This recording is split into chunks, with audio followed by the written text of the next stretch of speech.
J'ai le plaisir d'accueillir David, qui va se présenter et qui va nous expliquer un petit peu précisément, ou pas, son activité au sein de Monoprix. Tout d'abord, merci beaucoup pour l'invitation. Je suis ravi d'être là. Just in time. Donc, David Moulin, moi, je suis directeur du développement et de l'immobilier du groupe Monoprix, donc pour toutes les enseignes. Rapidement, Monoprix, c'est environ 800 magasins sur le réseau, différentes typologies, différents formats de magasins, Monoprix, Monop Deli, et puis une dernière enseigne née qui s'appelle Monoprix Maison, que nous avons ouvert il y a maintenant un petit peu plus d'un an. Donc, ce sont des formats qui sont très différents.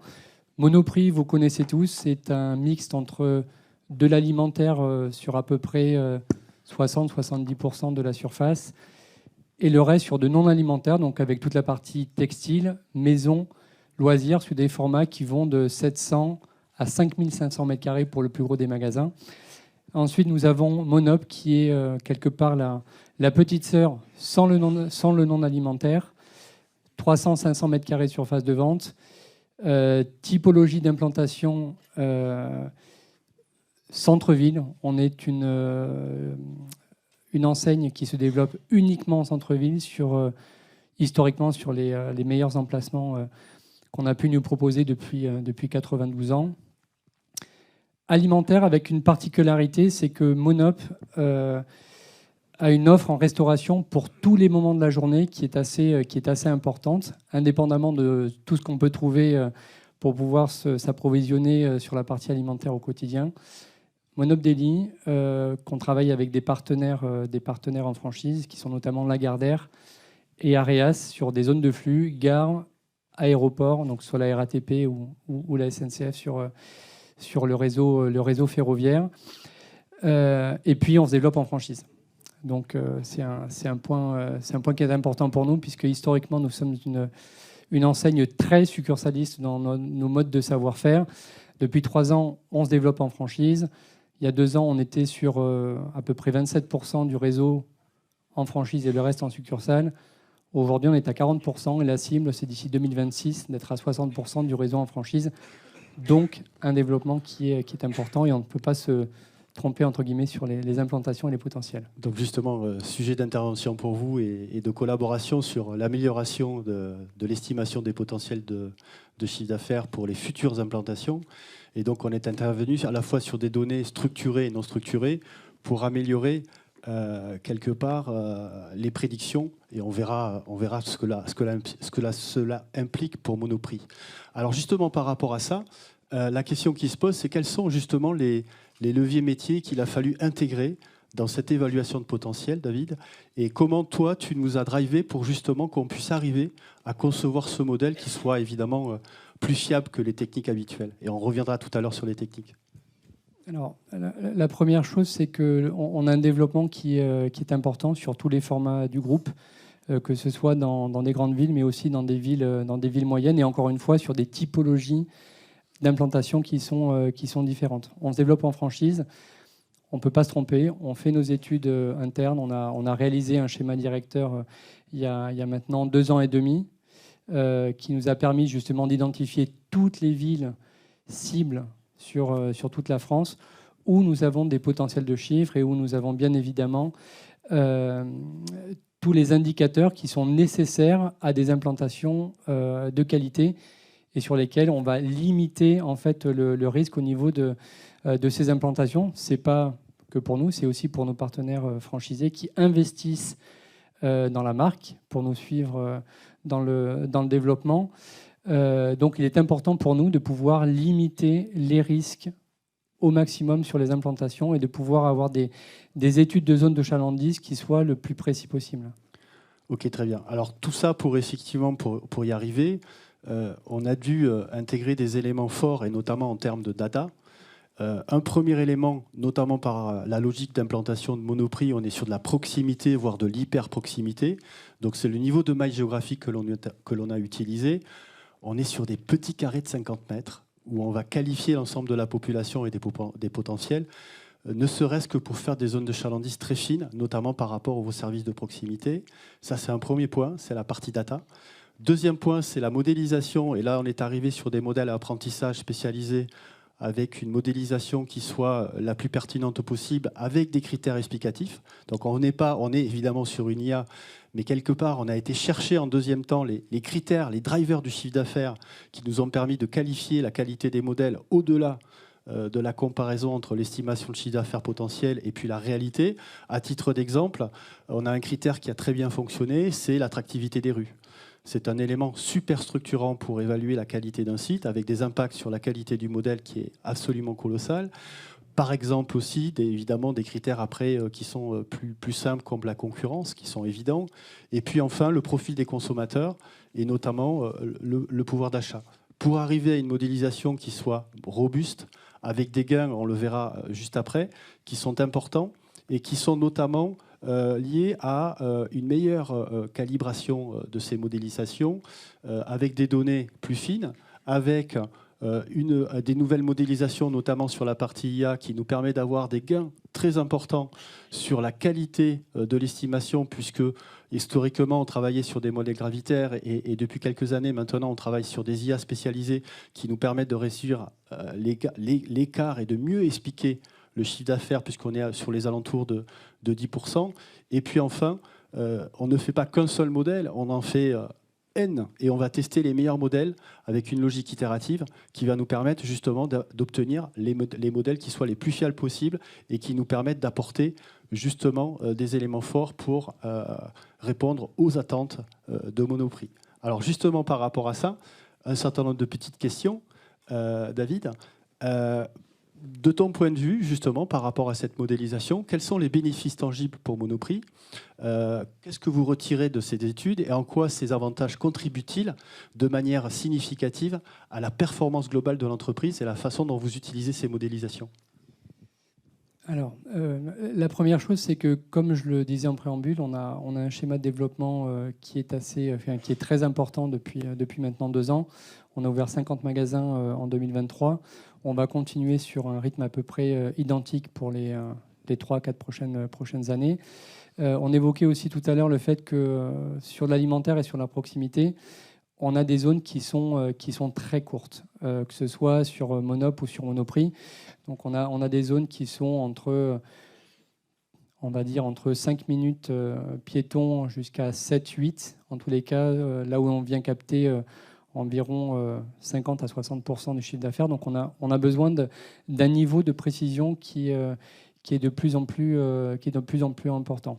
Dans les indicateurs, bien évidemment, il y a toute la partie concurrentielle que l'on vient étudier. Et puis après, il y a tous les indicateurs sociodémographiques, je crois que Cédric en disait un mot tout à l'heure, qui sont importants pour qu'on puisse connaître nos clients.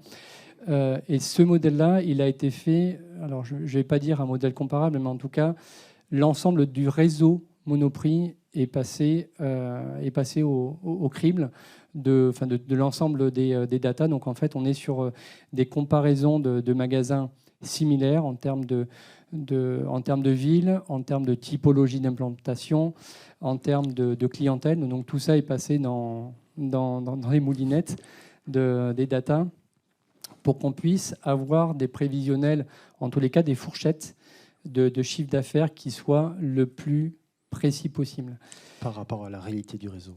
Exactement. Et la performance moyenne du réseau. Ça, c'est un point hyper important qui permet justement d'avoir des éléments qui nous permettent, et qui permettent surtout à Monoprix, de se rassurer sur les prestations que l'on a pu livrer, et plus exactement sur ce modèle et sur sa fiabilisation. Justement par rapport à ça, dans le cadre de ces résultats, comment aujourd'hui vous travaillez sur la fiabilité de vos projections financières, notamment sur les comptes d'exploitation, et de quelle manière cela influence votre planification ? Alors, effectivement, quand on parle de potentiel de chiffre d'affaires, on ne peut pas parler de potentiel de chiffre d'affaires sans évoquer un compte de résultat prévisionnel. Que ce soit pour nous, on est un franchiseur, on perçoit des redevances de franchise, mais que ce soit aussi et surtout, je dirais, pour nos franchisés. Puisqu'à partir des études de marché, ils vont pouvoir projeter un chiffre d'affaires à partir duquel ils vont pouvoir faire leur compte d'exploitation et donc évaluer la rentabilité de leur point de vente. Donc pour nous, toutes ces données-là sont primordiales. Et aujourd'hui, que ce soit dans nos contrats de franchise, les franchisés ont l'obligation de faire des études de marché. On ne peut pas aller, entre guillemets, aujourd'hui à l'aveugle, au doigt mouillé pour prévoir un chiffre d'affaires. Ce serait beaucoup trop dangereux aujourd'hui. La concurrence est aussi féroce, on le sait bien. Donc aujourd'hui, on veut vraiment limiter au maximum les risques, que ce soit pour nous, que ce soit pour nos franchisés. Et puis effectivement, comme on vient de le dire, nous, ça nous permet justement de descendre le compte de résultat. Et puis aussi, dans nos prévisionnels, quand on fait un schéma directeur et qu'on dit que on va ouvrir à peu près 200 magasins, ces projections de chiffre d'affaires pour l'entreprise, elle est importante. On ne peut pas avoir des écarts d'ici 3 ans qui soient trop importants. Même si ça reste théorique, évidemment, un franchisé reste toujours un indépendant, un entrepreneur dans son point de vente. Il y a la qualité du management aussi qui veut ça, mais en tous les cas, sur le prévisionnel des points de vente, il faut qu'on limite les risques et que l'outil et les données soient le plus fiables possible. OK. Alors maintenant, si je vais sur un autre territoire qui est l'accélération de la prise de décision, notamment dans le cadre des investissements en hypercentre, qu'est-ce que cette modélisation vous permet d'accélérer et comment justement vous arrivez quelque part à tenir vos objectifs de développement et qu'est-ce qui fait que cette prise de décision est plus rapide? Alors, je vais faire une parenthèse, je vais remonter à peu près à 20 ans en arrière, voire un petit peu plus, où on n'avait pas encore ce type d'outil qui nous permettait justement de pouvoir, de manière assez rapide, de pouvoir définir un potentiel avec tous les indicateurs nécessaires qui puissent justifier justement que l'emplacement est bon ou ne l'est pas, d'ailleurs. Aujourd'hui, d'avoir des outils qui nous permettent rapidement de pouvoir prendre des décisions, c'est important. Et encore une fois, quand on parle d'un développement qui s'est accéléré, un développement qui est intensif sur tout le territoire, c'est important de pouvoir prendre des décisions rapidement et aussi de pouvoir partager ces données avec l'ensemble des collaborateurs. Parce que le développement, on est une direction qui est très transverse. On a besoin des équipes opérationnelles qui, eux, connaissent le métier d'exploitant par cœur pour avoir aussi leurs avis. Donc nous, ça nous permet d'une part de pouvoir sortir des études rapidement, les franchisés aussi, de pouvoir confronter aussi nos avis par rapport à ces potentiels entre le franchisé et la succursale. Et bien évidemment, ça nous permet de pouvoir prendre des décisions le plus rapidement possible.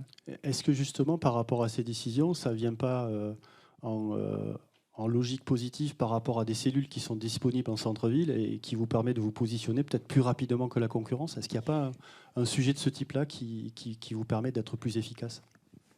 Si, surtout dans Paris. En plus, aujourd'hui, on voit bien qu'au niveau de l'immobilier, ça bouge pas mal. On est quand même on est assez perturbé en ce moment. Alors, les loyers ne baissent pas. En revanche, ce que l'on constate, c'est qu'effectivement, il y a de plus en plus de cellules disponibles. Puis, on n'est pas les seuls. Il y a Monoprix, mais il y a aussi toute la concurrence qui est présente, qui va étudier les mêmes sites qui nous sont proposés au quotidien. Et oui, bien évidemment, pour nous, c'est important de pouvoir rapidement faire une étude et se positionner le plus rapidement possible pour que les emplacements auxquels on croit, on a certaines certitudes pour qu'ils ne nous passent pas devant et qu'on puisse rapidement pouvoir récupérer ces emplacements. Alors, dernière question, justement, avant de conclure.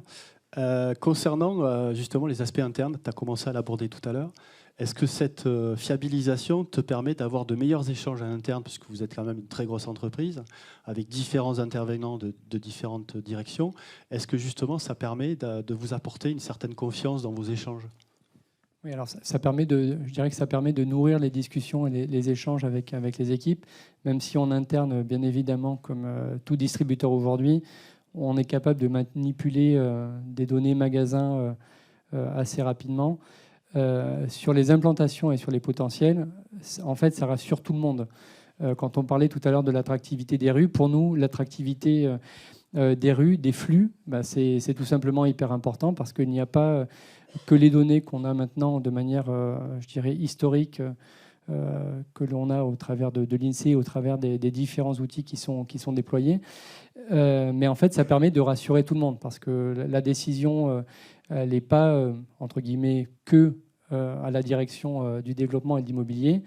Nous, ça rassure aussi la direction générale, puisque à partir du moment où on va avoir des outils qu'on est capable de commenter pour pouvoir justement prendre ces décisions-là et qu'on puisse aussi les partager avec l'ensemble des équipes internes, bien évidemment, ça rassure tout le monde, ça nous rassure nous, et puis ça rassure encore une fois nos partenaires franchisés, puisque c'est eux qui sont à la manœuvre.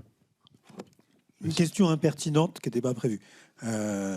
Tu fais partie d'un groupe qui a beaucoup fait l'actualité ces temps-ci, Casino. Donc ce que tu nous dis, c'est qu'il y a la partie Casino qui est en souffrance, que par contre chez Monoprix, vous restez dans une dynamique de croissance forte, d'expansion, etc. et que vous restez en conquête en fait.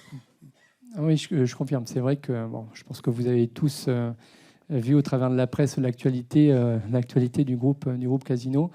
Alors, effectivement, la ligne qui a été, qu'on trace depuis maintenant 3 ans, on reste sur la même conduite, on continue de se développer, principalement, je le disais, en franchise. Encore une fois, l'an passé, c'était 50 magasins qui ont été ouverts sur les différents formats.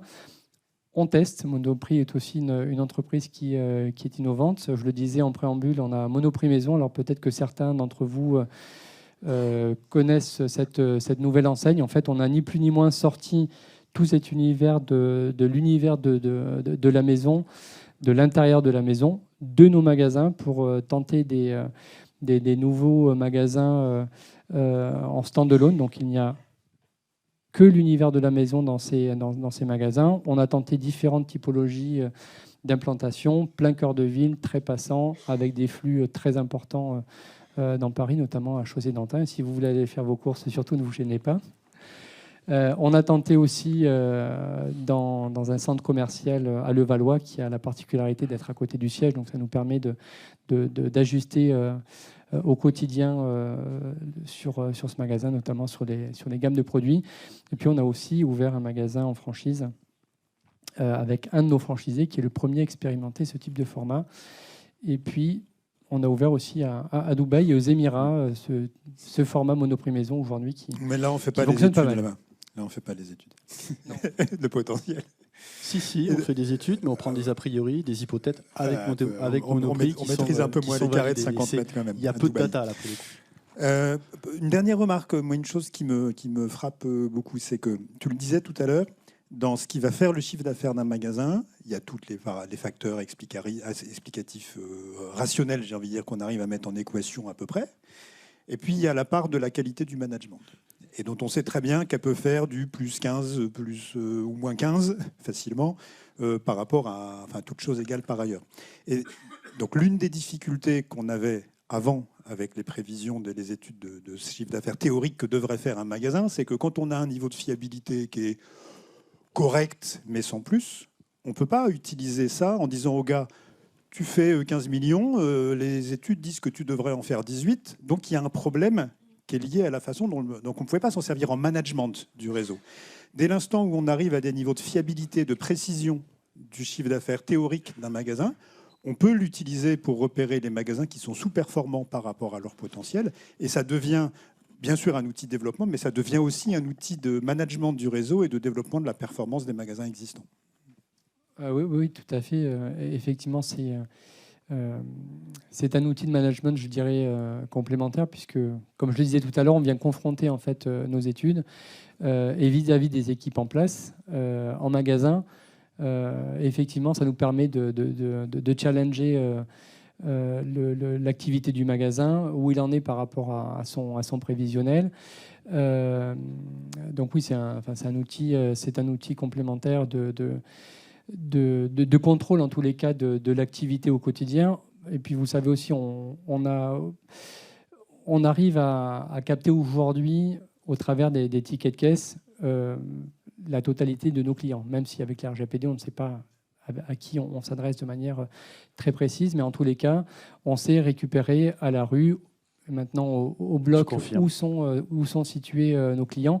Donc on peut s'en servir aussi pour aller capter de nouveaux clients, pour comprendre comment justement sur cette zone de chalandise, peut-être que parfois on n'est pas assez on n'est pas assez en conquête, on n'optimise pas assez ces données pour pouvoir driver le management qui est en place.